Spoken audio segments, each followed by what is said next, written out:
Hey everyone, in today's video, I'm going to show you how to fix WhatsApp not opening on your iPhone. If your app won't launch or just keeps acting up, don't worry, I'll show you how to fix it. First, go ahead and open the Settings app on your iPhone. Scroll down a bit and tap on General. From there, find and select Background App Refresh.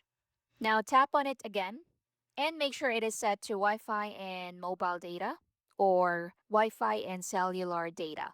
So this allows apps like WhatsApp to update properly in the background. Now go back to the previous screen, scroll through the list of apps, and make sure WhatsApp is turned on. So if you see WhatsApp, make sure it's turned on and it's color green at the right side.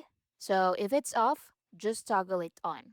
So just like that. Once that's done, head back again. And this time, tap on iPhone storage. So scroll up and tap on iPhone storage. So give it a second to load, then scroll down until you find WhatsApp and tap on it. Here you'll see an option called Offload App.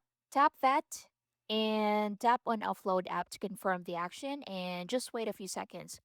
After that, reinstall app. So this keeps your data but refreshes the app itself.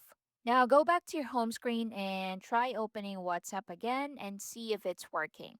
If it's still not opening, we'll try one more step. So press and hold the WhatsApp, then tap on Remove App and choose Delete App. Once it's gone, open the App Store, search for WhatsApp, and reinstall it from there. So after reinstalling the app, sign back in if needed, and it should be working normally again. And that's it. Thank you for watching.